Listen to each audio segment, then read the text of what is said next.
25년을 끄떡없이 버티는 반도체. 그걸 만들 수 있는 나라는 지구상의 일본뿐이었습니다. 그런데 바로 그게 몰락의 시작이었습니다.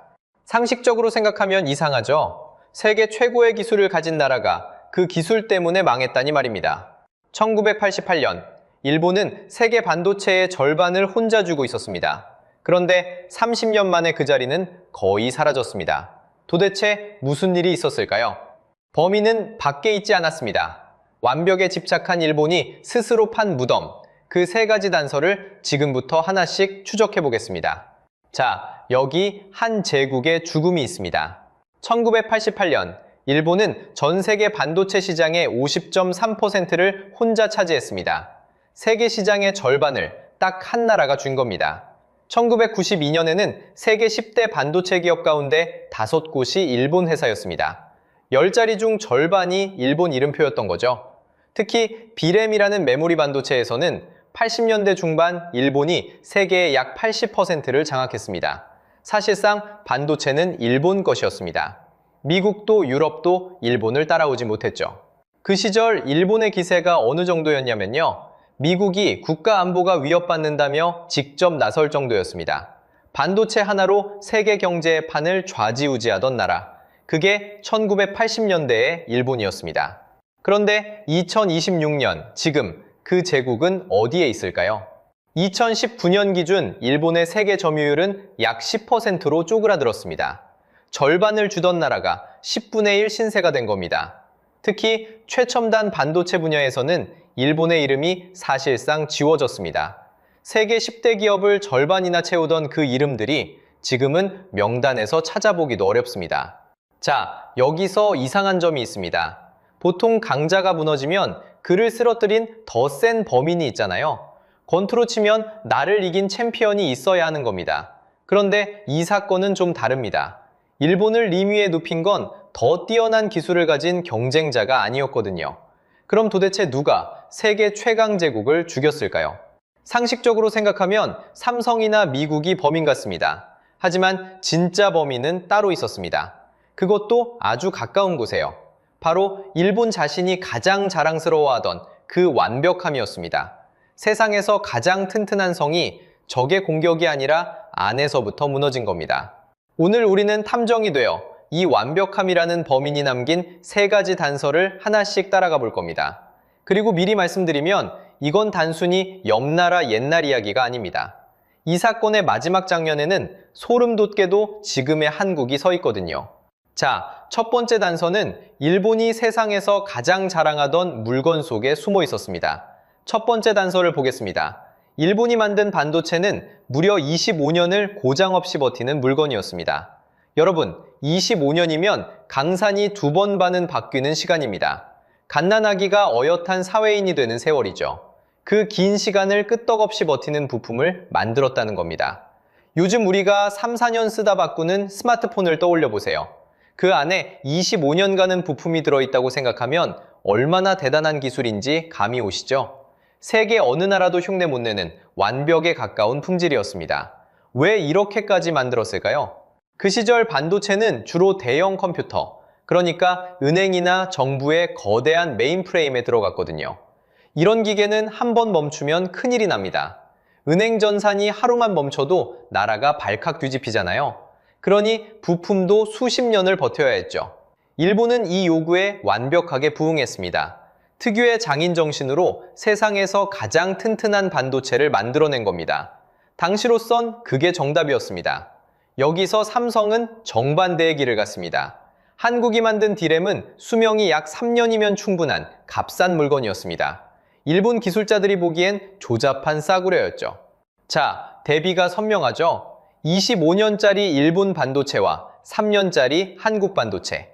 여러분이 1990년대 초의 기술자였다면 어느 쪽이 이길 거라고 봤을까요? 100이면 100, 완벽한 일본이라고 답했을 겁니다. 저라도 그랬을 거예요. 완벽한 쪽이 이기는 게 그때는 너무나 당연해 보였으니까요. 그런데 결과는 정반대였습니다. 일본의 반도체 기술자 유노가미 다카시는 훗날 이걸 이렇게 진단했습니다. 일본병의 본질은 과잉 기술로 과잉 품질을 만든 데 있다고요. 쉽게 말하면 필요 이상으로 완벽하게 만든 게 오히려 병이었다는 겁니다. 물론 이걸 장인정신 탓으로만 돌리면 절반만 본 겁니다. 남들보다 대량 생산 수요를 제때 못 끌어올린 문제, 엔화가 너무 비싸진 환율 문제도 분명히 겹쳐 있었으니까요. 완벽주의의 이 악재들이 더해진 겁니다. 생각해보세요. 3년만 쓸 물건을 25년 가게 만드느라 남들 2배의 정성과 비용을 쏟은 겁니다. 정성은 세계 최고였지만 시장은 그 정성에 한 푼도 더 얹어줄 생각이 없었습니다. 하지만 핵심 단서는 분명합니다. 25년이라는 완벽함. 바로 그게 첫 번째 흉기였습니다. 완벽한 게 왜 문제냐고요? 바로 그 무렵 세상이 통째로 뒤집히고 있었기 때문입니다. 세상을 바꾼 사건은 1995년에 일어났습니다. 바로 윈도우 95의 등장입니다. 이때부터 컴퓨터가 집집마다 들어오기 시작했습니다. 사무실에만 있던 PC가 안방으로, 아이들 공부방으로 들어온 거죠. 시장이 폭발적으로 커졌습니다. 자, 그럼 가정용 컴퓨터에 25년간은 부품이 필요할까요? 전혀 아닙니다. 3, 4년 쓰다 새 걸로 바꾸는데 25년짜리 완벽함은 그냥 비싼 낭비일 뿐이었습니다. 시장이 원한 건 완벽함이 아니라 가격이었습니다. 싸고 적당한 반도체, 바로 삼성이 만들던 그 물건이었죠. 세상이 원하는 정답을 한국이 쥐고 있었던 겁니다. 반대로 일본은 아무도 원치 않는 완벽함을 여전히 비싸게 팔고 있었습니다. 손님은 얼른 나오는 짜장면 한 그릇을 찾는데 주방에선 혼자 3시간짜리 코스 요리를 보집한 셈이죠. 아무리 요리가 훌륭해도 손님은 옆 가게로 가버립니다. 여기서 정말 흥미로운 대목이 있습니다. 위기를 먼저 알아챈 건 오히려 미국이었거든요. 인텔은 1985년 자기가 잘 만들던 D램 사업을 아예 접어버립니다. 대신 컴퓨터의 두뇌인 마이크로 프로세서로 방향을 확 틀었죠. 잘하던 걸 과감히 버리는 결단을 내린 겁니다. 버려야 살 때 미련 없이 버린 거예요. 그런데 일본은 정반대였습니다. 자기가 세계 최고인 그 D램을 죽어도 못 놓았습니다. 완벽을 버리지 못한 것, 그게 첫 번째 단서의 진짜 무서운 얼굴이었습니다. 그동안 한국은 무섭게 치고 올라왔습니다. 사실 삼성의 도전은 훨씬 전부터였습니다. 1983년 삼성은 이른바 도쿄 선언으로 반도체 진출을 공식화했고 그 해 안에 64K D램을 개발합니다. 미국과 일본에 이어 세계에서 3번째였죠. 모두가 무모하다고 비웃던 도전이었습니다. 그리고 1993년 이건희 회장은 마누라와 자식만 빼고 다 바꾸라며 신경영을 선언합니다. 완벽함을 죽어도 못 버린 일본과 다 바꿔서라도 이기려던 한국. 승부는 이미 여기서 갈리고 있었던 겁니다. 지키려는 자와 바꾸려는 자의 싸움에서 승자는 늘 바꾸는 쪽이었습니다. 시장에서 완벽주의는 훈장이 아니라 무거운 족쇄였던 겁니다.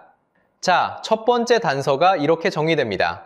일본은 완벽했기 때문에 오히려 변화한 시장을 놓쳤습니다.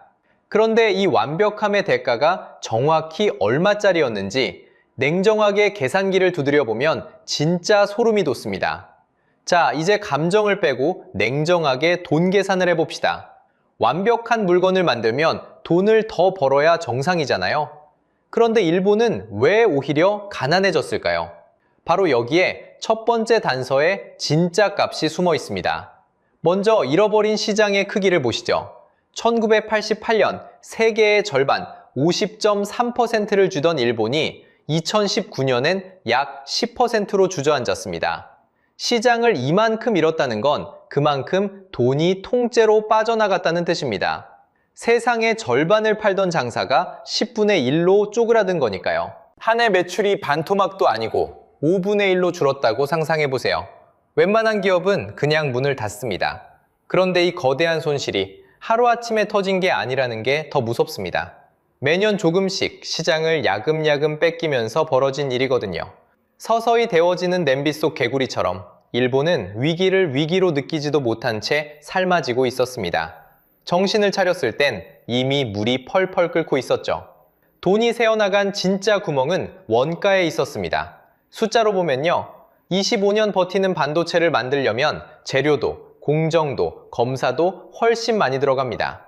그런데 쉽게 말하면요, PC 시장은 그 값을 한 푼도 쳐주지 않았습니다. 3년이면 충분한데 25년짜리를 만들었으니 쓰지도 않을 22년어치 내구성에 돈을 들이부은 셈이죠. 그 비싼 원가를 붙이고도 삼성보다 비싸게 팔 수는 없었습니다. 그러니 팔면 팔수록 남는 게 줄어드는 밑빠진 독이 된 겁니다. 많이 팔수록 적자가 쌓이는 이상한 장사였던 거예요. 여기에 결정타가 하나 더 있었습니다. 1986년 맺어진 미일 반도체 협정입니다. 잘 나가는 일본을 견제하려고 미국이 압박해 만든 협정인데요. 핵심은 일본이 값을 함부로 못 내리게 손발을 묶은 겁니다. 이걸 경제학에서는 덤핑 방지라고 합니다. 원가보다 싸게 팔아 상대를 밀어내는 걸 못하게 막은 거죠. 문제는 그 사이 한국은 아무 제약 없이 값을 확 낮출 수 있었다는 겁니다. 많이 만들수록 개당 원가가 싸지는 규모의 경제까지 밀어붙였고요. 한 손이 묶인 일본과 두 손이 자유로운 한국. 가격 싸움의 승부는 뻔했습니다. 그래서 결론이 이렇게 됩니다. 세상에서 가장 완벽한 반도체를 만들어서 일본이 손에 쥔 건 시장도 이익도 아니었습니다. 남은 건 우리가 최고라는 자부심 하나뿐이었죠. 완벽함이라는 자존심이 매달 원가라는 청구서로 꼬박꼬박 날아든 겁니다. 그런데 기술은 두 번째 단서일 뿐이었습니다. 진짜 이상한 건 일본이라는 조직 그 자체였거든요. 일본 정부라고 손 놓고 있었던 건 아닙니다. 오히려 반대였습니다. 무너지는 반도체를 살리겠다며 여러 회사를 하나로 합치는 처방을 계속 내렸거든요. 흩어진 힘을 하나로 모으자는 논리였죠. 그런데 이 처방이 오히려 병을 키웠습니다. 대표적인 게 엘피다라는 회사입니다. 1999년 NEC와 히타치가 D램 사업을 합쳤고 2000년에 엘피다라는 이름을 답니다. 2003년엔 미쓰비시의 D램까지 통합하죠. 이렇게 일본에 남은 유일한 D램 제조사가 탄생했습니다. 국가대표를 한 팀으로 몰아준 셈입니다. 2009년엔 정부가 약 300억엔의 공적 자금까지 부어줬습니다. 국민 세금으로 산소호흡기를 달아준 거죠. 그런데 결과가 어땠을까요? 2012년 2월 27일 엘피다는 결국 파산했습니다. 부채가 4,480억엔, 우리 돈으로 약 5조 5천억 원. 당시 일본 제조업 역사상 최대 규모의 부도였습니다. 세금까지 쏟아부은 국가대표가 이렇게 쓰러진 겁니다. 이 파산을 막으려 끝까지 뛴 사람도 있었습니다. 회장 사카모토 유키오는 백방으로 자금을 구하러 다녔죠. 하지만 한 사람의 분투로 뒤집기엔 이미 늦어 있었습니다. 이듬해인 2013년 엘피다는 미국 마이크론에 약 2천억엔에 팔려갑니다. 일본이 애지중지 키운 마지막 D램이 미국 손에 넘어간 거죠. 왜 이런 일이 벌어졌을까요? 자, 여러분, 회사 생활 한번 떠올려 보세요. 5명이 조별 과제를 하는데 조장이 없으면 어떻게 되나요? 회의는 늘어나는데 정작 보고서는 아무도 안 씁니다. 서로 눈치만 보다 마감을 놓치죠. 여러 회사가 지분만 나눠 갖고 진짜 주인이 없으면 회사도 똑같아집니다. 이걸 경제학에서는 도덕적 해이라고 합니다.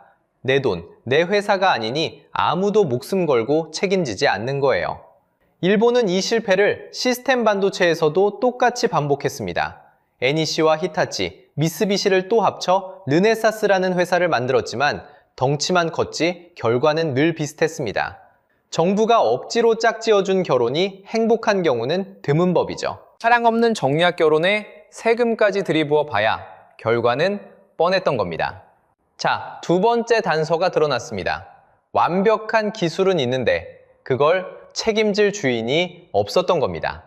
완벽한 기술과 조인 없는 조직. 그리고 세 번째 단서는 일본이 스스로 방아쇠를 당긴 어이없는 사건이었습니다. 세 번째 단서는 비교적 최근인 2019년에 있습니다. 그해 7월, 일본은 갑자기 한국으로 가는 반도체 소재 3가지의 수출을 틀어막았습니다. 불화수소, 포토레지스트, 불화폴리이미드. 이름은 낯설지만 없으면 반도체 공장이 통째로 멈추는 핵심 재료들입니다. 밥으로 치면 소금 같은 존재죠. 양은 적어도 빠지면 요리가 안 됩니다. 당시 한국은 이걸 거의 일본에 기대고 있었습니다. 2018년 기준 포토레지스트는 93.1%, 폴리이미드는 84.5%, 불화수소도 41.9%가 일본산이었으니까요. 일본은 자신만만했습니다. 우리 없이 너희가 반도체를 만들 수 있겠냐는 거였죠. 완벽한 소재를 가진 우리가 갑이라는 오만이었습니다. 그런데 바로 이 오만이 세 번째 흉기가 됩니다. 자, 여기서 스텔라 케미파라는 일본 회사를 볼까요? 초고순도 불화수소 세계 선두권 강자인데 매출의 58%가 해외에서 나왔고 가장 큰 손님이 한국이었습니다. 정부가 한국 수출을 막자 이 회사는 자기 최대 단골을 자기 손으로 잃은 겁니다. 소재는 한 번 거래처를 정하면 종처럼 못 바꾸는 전환 비용이라는 게 있는데 그 유리한 무기를 거꾸로 자기 발등에 찍은 셈이죠. 한국은 어떻게 됐을까요? 순순히 무릎 꿇었을까요? 정반대였습니다. 대기업과 중소소재기업이 한 팀이 되어 이를 악물고 국산화에 매달렸습니다. 솔브레인은 2020년 초고순도 불화수소를 양산해냈고 동진세미미캠은 2022년 극자외선용 포토레지스트를 국산화해 삼성에 납품했습니다. 결과는 놀라웠습니다. 일본산 불화수소 수입 비중은 2018년 41.9%에서 2020년 7.7%로 곤두박질 쳤습니다. 단골 열의 아홉이 발길을 끄는 셈이죠. 더 허무한 건 그 다음입니다. 일본은 2023년 3월 그 요란했던 규제를 슬그머니 다 풀어버렸습니다. 그런데 한국은 이미 홀로 서기를 끝낸 뒤였죠. 규제를 풀어줘도 예전만큼 사줄 이유가 없어진 겁니다. 업계에서는 이걸 속빈 강정이라고 불렀습니다. 완벽한 소재를 쥐고 있다는 자만이 오히려 자기 시장을 통째로 걷어찬 거예요. 규제라는 칼을 뽑았다가 자기 속만 벤 셈입니다. 세계 최고의 소재를 가졌다는 그 자부심이 정작 그 소재를 팔 시장을 스스로 없애버린 거죠. 오만이 치른 대가치고는 너무나 뼈아픈 자책골이었습니다. 자, 이제 세 단서가 모두 모였습니다. 25년짜리 완벽함, 주인 없는 조직, 그리고 자만이 부른 자충수. 이제 진범의 정체가 드러납니다. 자, 세 단서를 모아 진범을 지목할 시간입니다. 일본 반도체를 죽인 범인은 삼성이 아니었습니다. 미국도 중국도 아니었습니다. 진범은 일본 안에 있었습니다. 바로 완벽함에 대한 집착, 아무도 책임지지 않는 부조, 그리고 내가 갑이라는 자만. 이 셋이 합쳐진 완벽이라는 이름의 범인이었습니다. 가장 튼튼했던 성이 밖의 적이 아니라 안에서부터 조용히 무너진 겁니다. 강점이 곧 사인이 된 셈이죠. 그럼 일본은 이대로 끝일까요? 아닙니다. 일본도 이 진실을 뒤늦게 알아챘습니다. 그래서 2022년 8월 국가의 명운을 건 승부수를 던집니다. 라피더스라는 새 회사입니다. 토요타, 소니, 소프트뱅크 같은 대표 기업 8곳이 손잡고 미국 IBM에게서 이 나노 기술을 넘겨받았죠.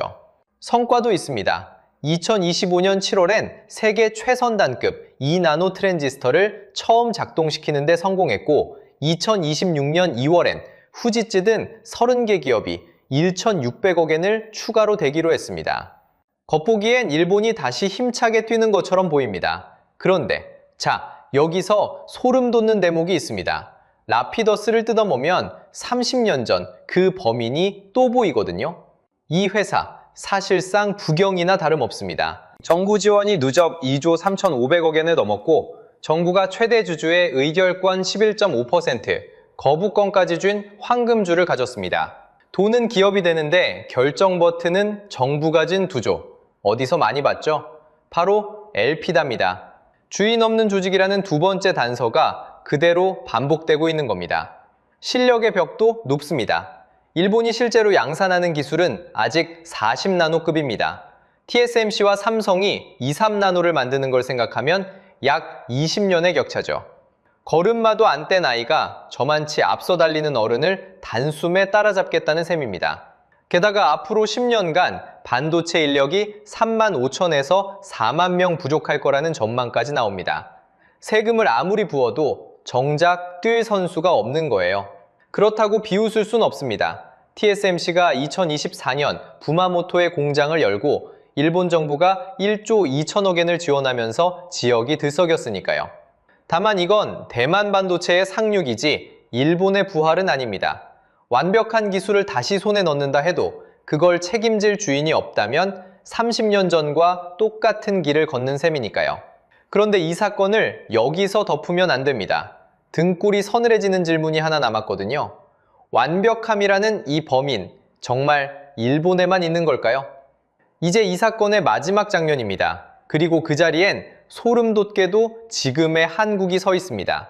지금 한국 반도체는 화려합니다. 세계 D램 시장에서 삼성이 약 38%, SK하이닉스가 약 29%로 합치면 67%, 세계 D램의 3분의 2가 한국 것입니다.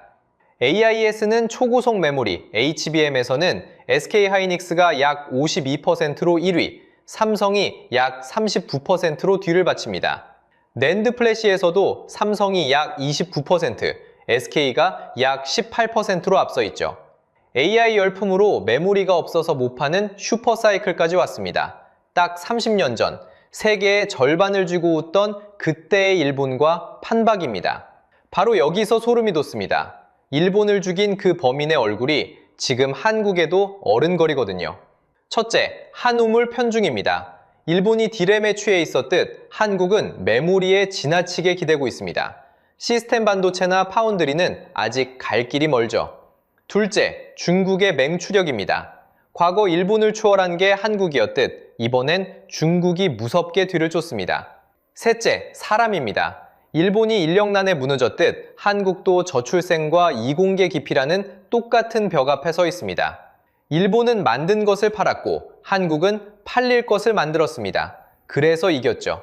그런데 지금 우리는 과연 어느 쪽에 서 있을까요? 잘 나갈 때가 가장 위험한 법입니다. 완벽하다고 우리가 최고라고 자만하는 순간이 바로 그 범인이 문을 두드리는 순간이거든요. 30년 전 일본이 딱 그랬으니까요. 역사는 무섭도록 정확하게 반복되거든요. 그럼 우리는 무엇을 해야 할까요? 세 가지만 짚겠습니다. 첫째, 메모리 한 다리에만 기대지 말고 시스템 반도체와 파운드리의 균형을 키워야 합니다. 둘째, 주인 없는 조별 과제가 아니라 책임지고 길게 투자할 주체와 뚝심 있는 거버넌스가 필요합니다. 셋째, 무엇보다 사람입니다. 반도체를 만들 인재를 지금부터 길러야 합니다. 여러분은 어떻게 보시나요? 지금 한국 반도체가 완벽함의 함정에 이미 들어섰다고 보시나요? 아니면 아직 시간이 있다고 보시나요? 그리고 여러분의 직장이나 업종에서 잘 나갈 때가 오히려 가장 위험했다고 느낀 순간이 있다면 댓글로 들려주세요. 여러분의 경험이 다른 분들께 큰 힌트가 됩니다. 다음 영상에서는 일본을 밟고 올라선 한국을 지금 정조준하는 중국 반도체 굴기의 진짜 실력을 파헤쳐 보겠습니다. 오늘 영상이 유익하고 재밌으셨다면 구독과 좋아요 부탁드리겠습니다. 시청해주셔서 감사합니다. 8년 동안 단 한 번도 1등을 놓치지 않았던 회사가 있습니다. 연 매출 72조 원, 세계 배터리 시장의 거의 40%를 혼자 쥐고 있던 중국 CATL입니다. 그런데 이 거인의 매출이 창사 이래 처음으로 뒷걸음질 쳤습니다. 그리고 지금 전 세계가 이 회사의 배터리를 밀어내기 시작했습니다. 도대체 무슨 일이 벌어진 걸까요? 세계 1위 중국 배터리가 흔들리자 한쪽 문이 닫히고 다른 쪽 문이 활짝 열렸습니다. 그리고 그 문 앞에 줄을 선 건 다름 아닌 한국이었습니다. 전기차 1등 테슬라가 중국에 등을 돌리고 한국에 6조 원짜리 계약서를 내밀었고 미국 의회는 중국 기업 6곳의 이름을 법안에 직접 못 박았습니다. 여러분이 막연히 중국이 다 해먹는다고 생각했던 그 배터리 시장에서 지금 정반대의 일이 벌어지고 있는 겁니다. 그 거인이 왜 처음으로 꺾였는지, 그 빈자리를 어떻게 한국이 가져갔는지, 그리고 우리가 마냥 좋아만 해도 되는 건지까지 지금부터 하나씩 파헤쳐 보겠습니다. 여러분, 요즘 뉴스에서 중국이 배터리를 포기했다는 말 한 번쯤 보셨을 겁니다. 자극적인 제목이라 눈길이 확 가죠? 그런데 이 말 절반은 맞고 절반은 과장입니다. 결론부터 말씀드리면 중국 정부가 어느 날 우리 배터리 안 한다 하고 선언한 게 아니거든요. 그런 일은 벌어지지 않았어요.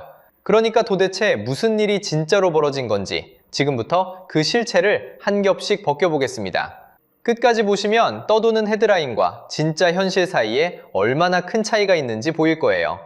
자, 먼저 주인공부터 보시죠. CATL이라는 회사입니다. 쉽게 말하면요, 전 세계 전기차 배터리를 가장 많이 만드는 중국 1등 기업이에요.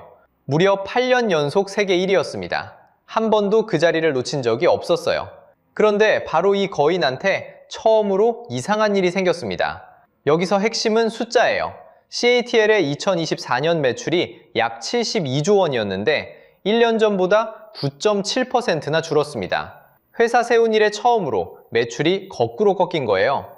8년 동안 반에서 한 번도 1등을 놓친 적 없던 학생이 처음으로 성적이 떨어진 셈입니다. 그러니 전 세계가 술렁일 수밖에요. 이 72조 원이라는 돈, 감이 잘 안 오시죠? 우리나라가 한 해 나라 지키는 데 쓰는 국방 예산보다도 큰 규모예요. 그만큼 거대한 회사의 매출이 단 한 해 만에 9.7%씩 빠졌다는 겁니다. 자가계가 휘청한 게 아니라 세계에서 제일 큰 배터리 공룡의 발밑이 처음 흔들린 거예요. 그런데 오해는 금물입니다. CATL이 망한 게 절대 아니에요. 지금도 전기차 배터리 시장 점유율 37.9%로 여전히 부동의 세계 1위거든요.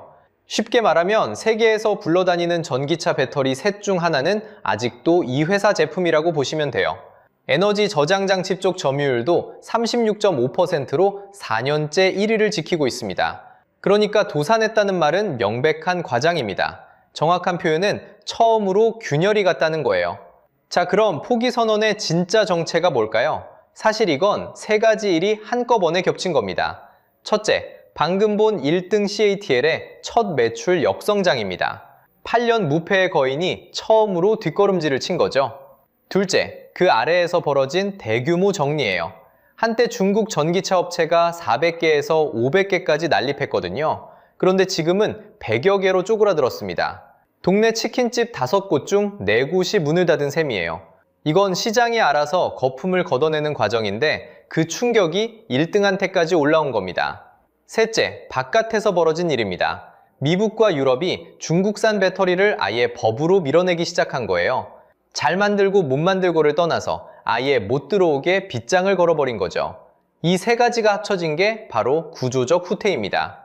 쉽게 말하면요, 누가 떠밀어서 넘어진 게 아니라 떠받치던 구조 자체가 안에서부터 금이 가기 시작한 거라고 보시면 돼요. 안에서는 1등도 꺾이고 수백 개 업체가 무너지고 밖에서는 굳게 닫히는 문 앞에 줄줄이 막혀버렸어요. 그래서 자극적인 헤드라인은 이 모든 걸 뭉뚱그려서 포기 선언이라고 부른 겁니다. 결국 절반은 맞고 절반은 과장인 거예요.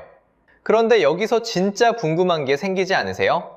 가난 줄로만 알았던 1등이 왜 갑자기 이렇게 꺾이기 시작한 걸까요? 그 거대한 숫자 뒤에 숨은 첫 번째 균열은 멈추고 싶어도 멈출 수 없는 공장에서 시작됩니다. 자, 그럼 그 공장 안으로 직접 들어가 볼까요? 들어가 보면 이상한 장면이 하나 보입니다. 세계 1등이 왜 손해를 보면서까지 배터리를 계속 찍어낼까요? 답을 찾으려면 중국 공장의 비용 구조를 한 겹씩 벗겨봐야 합니다. 자, 여러분이 거대한 배터리 공장을 하나 지었다고 생각해 보세요. 공장은 한 번 짓는 걸로 끝이 아닙니다. 그날부터 매달 돈이 새어나갑니다. 먼저 설비값입니다. 수천억을 들인 기계는 가만히 있어도 매달 닳아 없어집니다. 이걸 경제학에서는 감가상각이라고 부릅니다. 쉽게 말하면요, 비싼 설비가 시간이 갈수록 조금씩 값이 깎여나가는 비용입니다. 여기에 직원 인건비가 또 수백억, 라인을 돌리는 전기료가 또 수백억입니다. 문제는요, 이 돈이 공장을 멈춰도 그대로 나간다는 겁니다. 기계는 세워둬도 닳고 빌린 돈의 이자는 매달 또박또박 빠져나갑니다. 그래서 무슨 일이 벌어질까요? 공장을 멈추면 그 수백억이 고스란히 빚이 됩니다. 한 대도 안 팔았는데 매달 손해만 쌓이는 거죠. 그러니 차라리 한 대라도 더 찍어서 파는 게 낫습니다. 한 대 팔 때마다 손해를 봐도 그 손해가 공장을 멈췄을 때보다 작으니까요. 적자를 내면서 파는 게 멈추는 것보다 덜 아픈 이상한 셈법인 겁니다. 결국 1만 대를 팔아도 남는 게 없고 안 팔면 더 큰 손해를 보는 함정에 갇힙니다. 여기서 핵심은 이겁니다. 팔아도 손해, 안 팔아도 손해. 그래서 손해를 보면서도 라인을 멈추지 못합니다. 이렇게 원가보다 싸게 쏟아내는 걸 덤핑이라고 합니다. 손해를 감수하고 시장에 물건을 던지듯 푸는 거죠. 한번 생각해 보세요. 옆 공장이 손해를 보고 던지면 우리 공장도 더 싸게 던질 수밖에 없습니다. 그렇게 가격은 바닥을 뚫고 내려갑니다. 그럼 그냥 공장을 멈추면 되지 않냐고요? 그게 안 되는 게 진짜 함정입니다. 숫자로 보면요, 이 함정이 얼마나 깊은지 보입니다. 중국의 전기차 생산 능력은 한 해 약 2천만 대입니다. 그런데 실제로 만든 건 약 1,289만 대 뿐입니다. 가동률이 64.5%, 라인 절반 가까이가 놀고 있는 겁니다. 더 심한 건요, 78개 완성차 업체 중에 31곳이 한 달에 5,000대도 못 만듭니다. 사실상 문만 열어둔 개점 휴업 상태인 거죠. 그런데도 멈추질 못합니다. 멈추는 순간 그동안 쏟아부은 설비값이 그대로 손실로 굳어버리니까요. 이렇게 다 같이 손해를 보면서 끝까지 버티는 싸움을 치킨 게임이라고 합니다. 먼저 쓰러지는 쪽이 지는 출혈 경쟁인 거죠. 남는 배터리와 전기차는 결국 나라 밖으로 쏟아집니다. 안에서 다 못 파니까 손해를 보고라도 바깥에 던지는 거죠. 중국의 자동차 수출은 한 해 586만 대를 넘어섰습니다. 한국 전체 자동차 생산 능력이 약 430만 대인데 그걸 통째로 넘어서는 물량을 수출로 밀어내는 겁니다. 우리나라가 만들 수 있는 차를 전부 합친 것보다 많은 물량이 중국 한 나라에서 흘러나오는 셈입니다. 그래서 이 거대한 1등의 풍경은 사실 모래성에 가깝습니다. 다 같이 찍어내고 다 같이 손해를 보는 구조니까요. 이 추열 경쟁에서 혼자 살아남은 곳이 바로 CATL입니다. CATL은 영업이익만 10조 원을 냈습니다. 나머지가 평균 적자로 피를 흘리는 동안 한 곳만 웃은 거죠. 규모가 커지면 무조건 싸진다는 게 상식이잖아요. 그런데 중국 배터리는 거꾸로 갔습니다. 너도 나도 공장을 키우다 보니 오히려 다 같이 손해를 보는 규모의 비경제에 빠진 겁니다. 멈추면 죽으니까 손해를 보고도 찍어내고 찍어낼수록 더 깊은 적자로 빨려 들어갑니다. 손해를 보고도 멈출 수 없고 멈추지 못해 더 깊이 가라앉는 거죠. 이게 안에서 벌어진 첫 번째 근열입니다. 그런데 안에서 제 살을 깎는 동안 밖에서는 더 높은 벽이 세워지고 있었습니다. 그 벽은 두 겹으로 세워졌습니다. 첫 번째 벽은 관세입니다. 미국은 2026년 1월 1일부터 중국산 배터리에 무려 82%의 관세를 매기기 시작했어요. 쉽게 말하면요, 100만 원짜리 배터리를 미국에 팔려면 거기에 82만 원을 세금으로 더 얹어야 한다는 뜻입니다. 이러면 아무리 싸게 만들어도 가격 경쟁력이 통째로 사라지죠. 불과 몇 년 전까지만 해도 중국 배터리의 가장 강력한 무기가 바로 싼 가격이었거든요.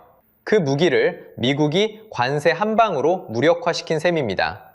유럽도 마찬가지였습니다. 이유는 중국산 전기차에 기존 관세에 더해 업체에 따라 최고 45%까지 관세를 물리기 시작했어요. 세계에서 가장 큰 두 시장이 거의 동시에 문턱을 높인 거죠. 미국은 여기에 보조금으로도 빗장을 걸었습니다. 전기차를 사면 구매자에게 대당 1,000만 원 가까이 깎아주는 제도가 있는데 그 차에 중국산 배터리가 들어가면 한 푼도 안 깎아줍니다. 소비자 입장에서 생각해보세요. 똑같은 전기차인데 중국 배터리를 단 차는 1,000만 원이 더 비싸지는 셈이잖아요. 누가 그걸 고르겠습니까? 가격으로도 세금으로도 보조금으로도 중국을 밀어내기 시작한 겁니다. 그런데 여기에 제도적인 벽까지 더해집니다. 미국 의회가 법을 하나 만들었는데 이름이 외국 적대국 배터리 의존 감소법입니다. 여기서 정말 무서운 건 이 법 안에 중국 회사 이름이 콕 집어서 적혀 있다는 거예요. CATL, BYD, 엠비전, EV에너지, 고션, 하이시움 이렇게 6개 회사를 실명으로 박아놓고 2027년 10월 1일부터 이 회사들 배터리는 미국의 핵심 시설에 못 쓰게 막아버렸습니다. 공항, 항만, 전력망, 통신망 같은 나라의 심경줄에 해당하는 곳들이죠. 자, 여기서 핵심입니다.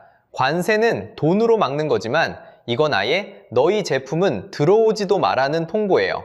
관세는 그래도 돈만 더 내면 팔 수는 있습니다. 그런데 이 법은 돈을 아무리 더 내도 못 들어옵니다. 차원이 다른 벽인 거죠. 게다가 회사 이름을 법전에 직접 새겨 넣었다는 건 일시적인 견제가 아니라 작정하고 오래 막겠다는 신호이기도 합니다. 그냥 비싼 물건 취급이 아니라 위험한 물건으로 분류해버린 거예요. 배터리가 왜 갑자기 안보 문제가 됐을까요? 답은 배터리 안에 들어있는 작은 부품에 있습니다. 요즘 큰 배터리에는 BMS라는 게 달려 있어요. 쉽게 말하면 배터리마다 붙어 있는 작은 컴퓨터입니다. 이 컴퓨터가 배터리가 얼마나 충전됐는지, 온도가 몇 도인지를 실시간으로 감시하면서 그 정보를 네트워크를 통해 바깥으로 계속 보냅니다. 정보를 주고받는다는 건 거꾸로 바깥에서 명령을 받을 수도 있다는 뜻이거든요. 우리 집 보일러를 휴대폰으로 켜고 끌 수 있다면 그 앱에 누군가 몰래 들어와서 한겨울에 보일러를 꺼버릴 수도 있는 것과 같은 이치입니다. 편리한 만큼 위험도 같이 따라오는 거죠. 여기서 중국의 한 법이 발목을 잡습니다. 중국에는 국가정보법이라는 게 있어요. 2017년에 만들어진 법인데 한마디로 모든 회사와 국민은 정부가 정보를 요구하면 협조해야 한다는 내용입니다. 회사가 싫다고 해도 정부가 내놓으라면 거절할 수 없는 구조인 거죠. 그러니 미국 입장에선 이런 그림이 그려지는 겁니다. 우리 전력망에 깔린 중국 배터리를 중국 정부가 마음만 먹으면 원격으로 들여다보거나 심하면 꺼버릴 수도 있다. 발전소 옆에 도시 하나가 쓸 만큼 거대한 배터리를 깔았는데 그 스위치를 남의 나라가 쥐고 있는 셈이니 안보 문제가 안 될 수가 없잖아요. 그래서 단순한 무역 다툼이 아니라 한 나라의 안전이 걸린 문제로 격이 단숨에 올라간 겁니다. 문이 닫히면 다른 문이 열립니다. 중국이 빠진 그 자리에 전 세계가 찾기 시작한 건 한국이었습니다. 그렇게 줄을 선 한국 기업들을 보면 사실 이상한 점이 하나 있습니다. 테슬라라는 회사, 원가 깎기로는 세계에서 둘째가라면 서러운 곳이거든요. 단돈 몇 달러라도 아끼려고 부품 하나하나를 뜯어보는 회사입니다. 그런 테슬라가 더 싼 중국산을 두고 더 비싼 한국산을 골랐습니다. 상식적으로 생각하면 말이 안 되죠. 그런데 바로 여기에 진짜 이유가 숨어 있습니다. 자, 숫자로 보면요. 2025년 7월 테슬라가 LG에너지솔루션과 약 5조 9천억 원짜리 배터리 공급 계약을 맺었습니다. LG가 지금까지 따낸 단일 계약 중에 역대 가장 큰 규모였어요. 그리고 같은 해 11월, 이번엔 삼성 SDI와 약 2조 원짜리 계약을 또 체결합니다. 두 계약을 합치면 한국 기업 두 곳에 약 8조 원이 몰린 겁니다. 테슬라가 자기 공장에서 만드는 배터리만으로는 도저히 물량을 못 채우니까 바다 건너 한국에 대량으로 주문을 넣은 거죠. 그럼 왜 하필 한국일까요? 답은 운이 아니라 기술입니다. 여기서 핵심은 배터리에도 급이 나뉜다는 겁니다. 중국이 강한 건 LFP라는 배터리예요. 쉽게 말하면 싸지만 무겁고 오래 못 가는 배터리입니다. 가격표만 보면 매력적이죠? 그래서 저가 시장에선 중국이 확실히 셉니다. 그런데 가볍고 오래가는 고급 배터리, 그러니까 니켈을 잔뜩 넣은 울트라 하이 니켈은 사정이 완전히 다릅니다. 흔히 구반이라고 부르는 이 최고급 배터리의 양산은 한국이 사실상 독보적이거든요. 중국 대표 기업들은 아직 그 아랫급에 머물러 있어요. 그러니까 한쪽이 모든 걸 이긴 게 아닙니다. 비싸고 좋은 윗동네는 한국, 싸고 무난한 아랫동네는 중국. 이렇게 시장이 둘로 갈린 거예요. 테슬라가 비싼 돈을 더 주고서라도 한국산을 고른 이유가 바로 여기 있습니다. 가벼우면서 오래가는 배터리는 돈을 더 줘도 한국밖에 살 곳이 없으니까요. 이 기술 격차는 땅 위가 아니라 우주에서도 증명됐습니다. 일론 머스크의 또 다른 회사 스페이스X, 그 거대한 우주선 스타쉽에 들어가는 배터리를 LG가 댑니다. 스페이스X가 자기 회사 밖의 배터리 업체와 맺은 첫 장기 계약이었어요. 아무 곳에나 맡기지 않는 회사가 한국을 골랐다는 뜻입니다. 나사도 마찬가지예요. 우주복에 들어가는 배터리, 그리고 달 탐사 로버에 실릴 배터리를 LG에 맡겼습니다. 한번 생각해보세요. 영하 수십 도의 진공 상태, 한 번 고장나면 사람 목숨이 걸린 곳입니다. 지구에서 가장 까다로운 시험장이 우주거든요. 바로 그 자리에 한국 배터리가 들어간 겁니다. 이쯤 되면 운으로 설명할 수 있는 수준이 아니죠. 여기에 차세대 기술까지 한국이 앞서 있습니다. 전구체 배터리라고 불에 잘 안 타고 훨씬 오래가는 꿈의 배터리가 있어요. 삼성 SDI가 2027년 양산을 목표로 달리고 있습니다. 에너지 밀도 900와트시 퍼리터급에 BMW와 미국 솔리드 파워라는 회사까지 손을 잡았죠. 특허 출원 숫자만 보면 중국이 더 많습니다. 그런데 실제 차에 싣고 양산을 준비하는 단계는 한국이 앞서요. 중국은 아직 실험실 샘플 수준이거든요. 게다가 LG는 2025년 독일 법원에서 중국 선항달을 상대로 분리막 특허 소송에서 이겼습니다. 판매 금지에 리콜 명령까지 받아냈어요. 기술로 앞서는 데서 그치지 않고 특허라는 울타리로 중국의 추격까지 막아세운 겁니다. 그럼 일본은 어떨까요? 기술만 따지면 일본 파나소닉도 만만치 않습니다. 그런데 파나소닉은 이미 테슬라 전기차에 들어가는 물량으로 라인이 꽉 차 있어요. 새로 들어오는 대형 저장장치 물량을 받을 여유가 없는 겁니다. 그러다 보니 미국이 중국을 빼고 쓸 수 있는 배터리 후보가 사실상 한국 3사로 좁혀졌습니다. 그래서 2026년 들어 미국 대형 저장장치 시장에서 한국이 잭팟을 터뜨립니다. LG는 미국 현지에서 저가 LFP 배터리를 만들 수 있는 유일한 비중국 기업이에요. 생산 능력을 올해 30GW시에서 내년 50GW시 이상으로 늘리고 그중 80%를 미국에서 찍어내겠다고 합니다.